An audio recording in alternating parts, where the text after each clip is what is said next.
주간 지났습니다. 지난 주일 바로 이 시간에 우리는 부활절 기념 예배를 드렸습니다.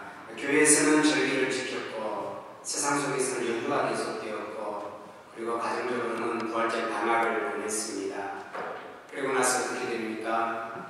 여러분의 삶 속에 부활이라고 하는 것이 어떤 의미와 가치를 가지게 되었습니까? 부활에 대한 신앙은 믿지 않는 사람에게는 어차피 상관없는 일입니다. 그러나 우리 믿는 사람들에게 부활이라고 하는 것은 굉장히 기분 좋은 것입니다. 죽어도 다시 산다고 하니까 얼마나 좋은 일입니까? 우리말에 믿져야 본전이라는 말이 있습니다. 해서 손해볼 것이 하나도 없다는 말이죠. 틀려도 손해볼 것 없고 맞으면 너무 좋은 것. 어쩌면 그것이 부활이 바로 그런 것인지도 모르겠습니다. 이건 정말 그런 걸까요?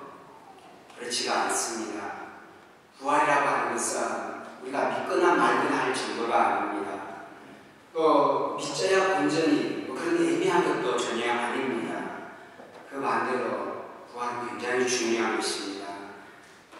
우리가 알아야 할 것은 하나님께서 우리에게 부활이라고 하는 것을 알려주셨는데 이 부활을 우리에게 제시하시면서 우리가 알기를 원하는 것이 무엇인지, 하나님 우리에게 알려주기를 원하는 것이 무엇인지를 우리가 생각해 보는 것입니다. 한 가지 우리가 짚고 넘어가야 할 것은 하나님께서 우리에게 모든 진리를, 모든 지식을 다 알려주지는 않으셨다는 사실입니다. 다 알려주신다 하더라도 우리가 그것을 다 알 수는 없을 것입니다. 그러니 그 모든 것을 우리가 다 이해할 만하고 다 수용할 만한 그런 것이 되지 못한다는 것입니다. 그러나 바꾸어 말해서 그러나 하나님이 우리에게 알려주신 것은 너무너무 중요한 것이라는 사실입니다. 그것만큼 우리가 반드시 알아야 되는 것이고 우리가 지켜야 하는 것이고 우리가 붙잡아야 하는 것이고 그리고 우리가 꼭 소유해야 하는 것들입니다.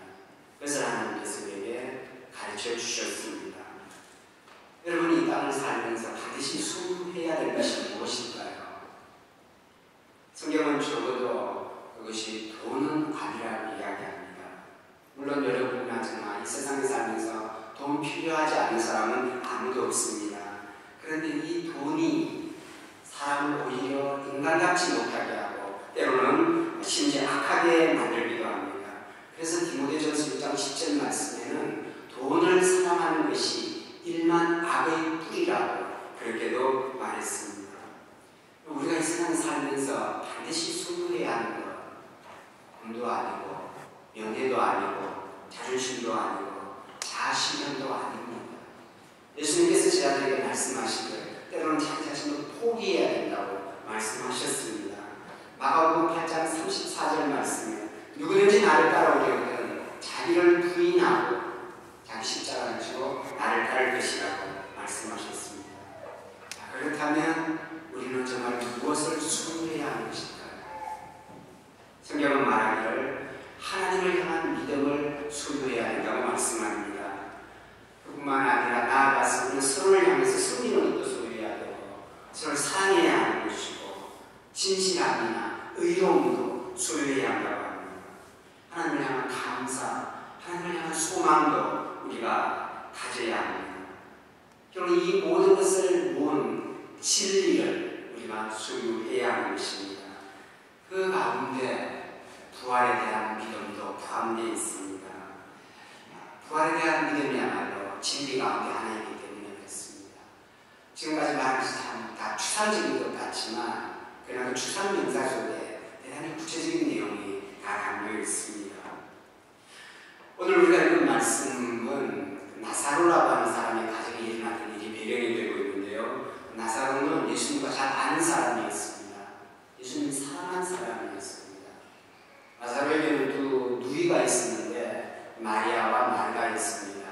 그리고 이들은 예루살렘에서 별로 멀지 않은 떨어져 있지 않은 베단이라고 하는 곳에서 살고 있었습니다. 어느 날 나사로가 병이 들었습니다. 아프다가 나을 보통 병이 아니었습니다. 병세가 너무 나빠졌고 이제는 목숨이 위험하게 됐습니다. 그래서 두 자매가 예수님에게 급하게 사랑을 예수님께 도움을 요청하는 것이죠. 예수님께서 만약 와주실 수 있다면 그러면 나사로의 병이 나을 것이라고 하는 믿음이 있었습니다. 오늘 우리가 읽은 말씀 21절에 마리아가 그렇게 말합니다. 주께서 여기 계셨더라면 내 오라버니가 죽지 아니하였을 것입니다. 이렇게 말씀했죠. 그런데 예수님께서는 그 소식을 듣고서도 이틀이나 더 이렇게 출발을 하게 됩니다. 그리고 가는 동안 시간이 너무 많이 지체되어서 결국 예수님이 도착했을 때는 나사로가 죽은 지 이미 나흘이나 지났습니다. 이미 장례가 끝났습니다. 시신을 무덤에 안치한 지 나흘이 되었습니다. 자, 예수님을 기다렸던 마르다와 마르다는 예수님을 탓할 수만은 없었습니다. 왜 일찍 오지 않았을까? 왜 제때 오시지 않았을까? 그렇게 많은 탓할 수만은 없었습니다. 인생사라고 하는 것이 뭐든지 쏘는 대로 다 되지 않는 것도 이 두 자매는 알고 있었을 것입니다. 단지 너무 가슴 아픈 것은 이렇게 병으로 가족을 잃어버리는 것이겠죠. 죽음이라는 것은 그렇습니다. 병사이든 사고사이든 아니면 노안으로 세상을 떠나든지 간에 누군가를 죽음으로 이별한다는 것은 사람이 겪을 수 있는 가장 가혹한 고통이 틀림없는 것 같습니다. 이 세상에서 더 이상 다시 볼 수 없기 때문에 그 단절이 사람의 가슴을 저리게 하는 것이죠. 우리는 아직도 기억하고 있습니다. 약 3주 전에 정원용수의 사고를 잊지 않고 있습니다. 얼마나 준비되지 않은 갑작스러운 죽음이었는지 상상할 수도 없었던, 나는 뭐 죽을 것이라고 상상할 수도 없는 그 갑작스러운 생의 종말을 맞이한 그 사건은 참 많은 자신에게 보았습니다. 그리고 그 희생자들의 가족과 친구들의 고통이 얼마나 컸을지, 지금까지도 그 고통이 그들을 얼마나 괴롭히고 있는지 우리는 상상할 수가 있습니다. 지금부터 꼭 1년 전에 한국에서 일어난 세월호 사건을 우리는 잊을 수가 없습니다. 그 부당하고 억울한 죽음을 우리가 아마 잊어서도 안 될 것입니다. 왜냐하면 이런 사고야말로 정말로 부당함과 무책임과 비리로 가득 찬 사건이었기 때문에 그렇습니다. 방지할 수도 있었을 것을, 그 마지막 순간에는 그 많은 목숨을 살릴 수도 있었을 것을 정말 철저하게 무책임한 사람들이 만들어낸 참사였기 때문에 우리는 잊어서는 안 되는 것입니다. 지금까지도 그 희생자의 가족의 고통을 조금이라도 덜어줄 수 없는 그런 형편이 있습니다. 지금 살아있는 사람들이 얼마나 무능한지 또 무책임할 수 있는지 그런 것을 우리가 똑똑히 볼 수 있기 때문에 우리 이 사건을 기억하고 있는 것입니다. 그리고 좀 더 나은 일들이 있을 수 있도록 우리가 기도하고 응원할 필요도 있을 것입니다. 무엇보다도 아직도 고통 중에 있는 희생자들의 가족을 위해서 우리가 위로의 기도를 드려야 할 것입니다. 그러나 어떻게 합니까? 아무리 뭘 해도 죽은 사람이 돌아오지는 않습니다. 죽음이라고 하는 것은 이 땅에서 영원한 이별입니다. 그것이 경험한 우리를 절망하게 합니다. 그런데 이 잔인한 진리를 뒤엎은 분이 있는데 바로 예수님이십니다. 마르다가 예수님이 너무 늦게 와서 이야기했습니다. 주님께서 여기 계셨더라면 우리 오라버니가 죽지 않았을 텐데요. 그러나 이제 어찌되었든 우리 되었습니다. 우리 다시 오빠를 보지 못합니다. 그래서 장례를 치렀으니까 예수님 주님도 이제 우리 오빠를 보지 못할 것입니다. 그리고 22절에 마르다는 이렇게 말합니다. 그러나 이제라도 주님께서 하나님께 무엇을 구하면 하나님께서 들어주실 줄 믿습니다. 뭘 기대했겠습니까? 따뜻한 위로의 말, 마지막 날에 우리가 다 부활할 것이라고 그런 위로의 말을 마르다는 소망의 말을 기대했을지 모릅니다. 그런데 예수님은 그렇지 않았습니다. 그 이상을 주십니다. 부활이라고 하는 것이 무엇인지 바로 지금 보여주십니다. 부활이라고 하는 것은 이론적인 그런 믿음이 아니라 내가 목격할 수 있고 체험할 수 있는 바로 그 실상이라고 하는 것을 예수님은 바로 그 순간에 증명해 보이십니다. 예수님은 기적을 베푸십니다. 죽은 나사로를 살리는 기적 중의 기적, 전된 미문의 기적을 행하여 주십니다. 그러니 마르다와 마리아의 정신세계나 신앙세계를 완전히 뒤집어 놓을 수 있는 그 비유를 예수님께서 벌리셨습니다. 그럼 이 놀라운 믿기 어려운 기적이 어떻게 그 두 여인만을 위한 것이겠습니까? 나사로가 다시 살아난 것은 그 두 여인만 아니라 우리 모두를 위한 기적인 것을 우리는 알고 있습니다. 너무나 중요한 의미를 가지고 있습니다. 오늘 이 사건의 핵심은 예수님의 선포에 있습니다. 오늘 말씀 25절에서 26절에 그렇게 말씀합니다. 예수께서 이르시되 나는 부활이요 생명이니 나를 믿는 자는 죽어도 살겠고 살아서 나를 믿는 자는 영원히 죽지 아니하리니 내가 이것을 믿느냐. 예수님 스스로를 지칭하시기를 나는 부활이라고 나는 생명이라고 말씀하셨습니다. 그 말은 무슨 말이냐면 부활이라고 하는 것은 나를 통해서 일어나는 것이다. 또 영원한 생명을 준다는 바로 나이다 하는 것을 의미합니다.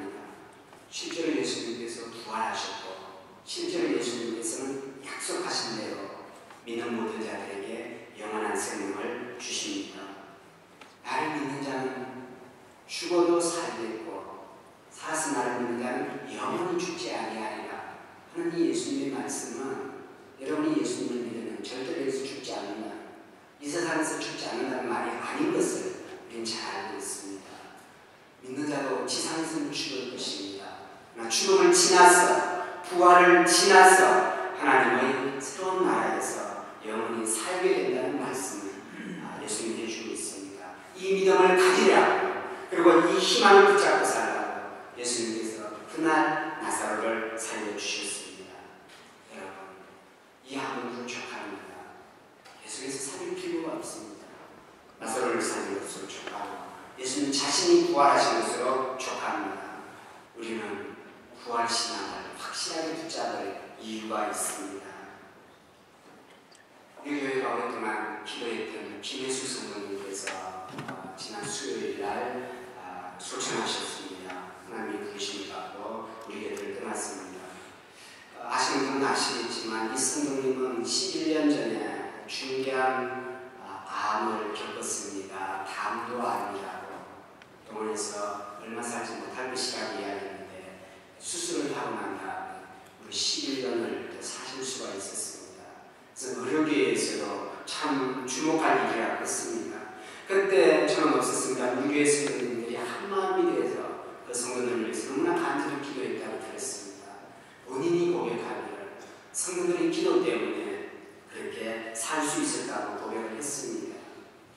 근데 1년 4개월 전에 갑자기 암이 재발하고 대단히 빨리 전이가 되었습니다. 속도가 굉장히 빨랐습니다. 그래서 긴 세월 동안 참 힘들고 외롭게 투병 생활을 했고 그리고 마지막에는 모든 치료 가능성을 포기할 수밖에 없었습니다. 교회 와서 앉아있을 수가 없어서 집에서 작년 12월부터 예배를 드리게 됐습니다. 저희가 가서 침상에 누워있는 가운데서 예배를 드렸는데 우리 성도님에게는 그 예배가 여러분의 주일 예배같이 감격적인 그런 예배였습니다. 몇 명이 모여서 예배드렸지만 우리는 정말 모든 것을 하나님께 맡겨드리는 예배를 드렸습니다. 기적도 하나님의 것이고 불러가시는 것도 하나님의 권함이시니 하나님의 뜻대로 해달라고 기도했습니다. 그러나 실상은 기적을 우리가 더 많이 바랬습니다. 근데요, 김혜숙 성도님은 진작부터 하나님이 불러가신 것에 대해서 대비를 하고 준비를 하고 있었습니다. 여러분 심한 고통이 지나갈 때 주님 차라리 나를 빨리 불러가 주십시오 하고 기도했습니다.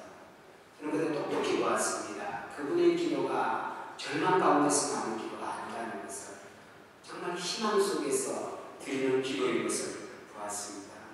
그래서 그 작은 예배이지만 그 예배야말로 우리 모두를 하나님 앞에 바로 세우는 정말 감동스러운 그런 예배였습니다. 성도님께서 임종하는 수요일날 저는 크로아티아에 있었습니다. 떠날 때도 많이 좀 무거웠지만 제가 안 갈 수 없는 입장이 되어서 이제 가게 됐는데 하나님께서 그곳에서 끊임없이 기도하게 하셨습니다. 그리고 이곳 소식을 듣게 되었습니다. 알람을 맞추지 않아도 새벽 시간에 잠이 깨어져서 긴 시간 혼자서 기도할 수가 있게 되었습니다. 그리고 이제 임종을 앞두고 수요일 오전에 다시 호스피스 병실과 연결이 되었습니다. 그래서 저는 성도님을 위해서 마지막 기도를 드릴 수가 있었습니다. 그리고 병실에서 임종을 지켜보는 분들도 그 환자를 위해서 우리 성도님을 위해서 마지막 기도를 드릴 수가 있었습니다.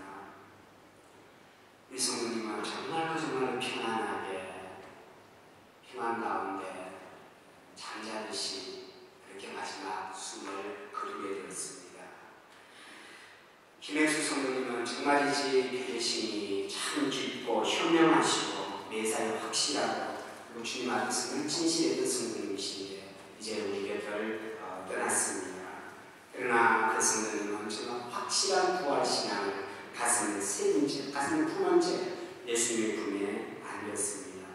그분의 신앙에 대해서는 제가 증인입니다. 저는 그 성도님의 신앙이 증인이 된 것이 너무나 감사하고 자랑스럽습니다. 또 저뿐만 아니라 그분에 대해 가까이 있었던 친구들과 여러 성도님들이 저와 함께 증인인 줄 믿습니다. 여러분, 인간이 불변한 의식을 가진 채 자기의 죽음을 직면하고 그것을 대비한다고 하는 것은 사실 굉장히 끔찍한 일입니다. 그런 끔찍한 고통에 맞설 수 있는 것은 어떤 훌륭한 인격도 아니고 어떤 철학도 아닙니다. 오로지 하나님을 향한 신앙뿐입니다. 사랑하는 성도 여러분, 하나님께서 우리에게 부활이 있다는 것을 알려주시면서 우리에게 정말 바라시는 것이 무엇일까요? 제가 생각할 때 저는 이 두 가지는 절대로 아닙니다. 이 세상에서 하고 싶은 대로 즐겁고 신나게 살다가 죽음이 임박해질 때 그때 부활을 기대하라고 이렇게 주신 것은 아닙니다. 다음 두 번째는 하나님의 말씀을 수없이 듣고 있으면서도 내일도 있으니까 내일 잘하시면 내일도 순종할게요. 그리고 오늘을 세상 사람들과 구별되지 않게 사는 우리에게 마지막 생명 보험을 주시는 것이 부활이 아닌 것을 확실히 믿습니다. 그게 아닙니다. 여러분, 부활 신앙이라고 하는 것은 부활만 믿어서 되는 것이 아닙니다. 오히려 거꾸로 우리가 부단히 간절히 철저하게 신앙생활을 하고 그 결과로 우리에게 주어지는 것이 부활 신앙인 것입니다. 하나님 여러분에게 바라시는 것 무엇입니까? 하나님 여러분에게 바라시는 것 진지하게 생각해 보십시오. 하나님 여러분에게 무엇을 바라겠습니까? 지금 하나님을 믿는 것입니다. 지금 하나님을 사랑하는 것입니다. 바로 지금 하나님을 신뢰하고 지금 하나님을 두려워하고 지금 하나님을 순종하는 것입니다. 이것이 진짜 부활신앙을 만드는 것이지 이것이 없다면 부활신앙은 아닙니다. 믿져야 언제는 그런 신앙이 부활신앙이 아닙니다. 그리고 대충신앙, 이것은 절대로 마지막 날에 굳건하게 세워질 수 없는 것입니다. 많은 성도 여러분, 제가 여러분에게 날마다 건강하고 평안하게 사는 여러분에게 날마다 죽음을 생각하라거나 부활을 기억하라고 말할 수는 없습니다. 여러분이나 저나 죽음이라는 것은 거의 믿고 살아갑니다. 당연히 부활신앙, 부활을 잊어버리고 살아가고 있습니다. 그러나 우리에게 기회가 왔을 때 우리는 정신 차려서 잘 생각해야 됩니다. 사랑하는 성도들, 이 죽음 앞에서 부활신앙을 다시 다잡으라고 하는 주님의 음성을 우리가 들어야 합니다. 그리고 이것이 우리 앞서 가신 김혜수 성도님이 우리에게 물려주신 소중한 영적인 선물인 것입니다. 성도의 죽음 앞에서 우리 주님의 크신 이유와 부활 소망을 사랑했던 자들과 우리 모든 성도 여러분에게 간절하기를 간절히 바랍니다. 기도하겠습니다. 하나님 아버지, 예수님 그의 나이에 우리가 알지 못하는 하나님의 뜻으로 그를 질병 가운데 지내시게 하셨다가 불러가셨습니다. 우리와 함께 되기를 원했는데 그 앞에 하나님께 영광을 돌리고 하나님의 복을 증가하게 살기를 원했으나 하나님 세상 아픔도 눈물도 고통도 없는 당신 곁으로 부르셨습니다. 하나님 우리에게 남으신 세월을 알 수 없으니 다시 바라보게 하시고 부활을 향한 신앙이 어떻게 날마다 우리 속에 자라나는지 깨닫고 생각하며 기도하며 그것을 굳건하게 하기 위해서 애쓸 수 있는 한과 한민교회 성도들이 될 수 있도록 인도하여 주옵소서. 예수님 이름으로 기도드립니다. 아멘.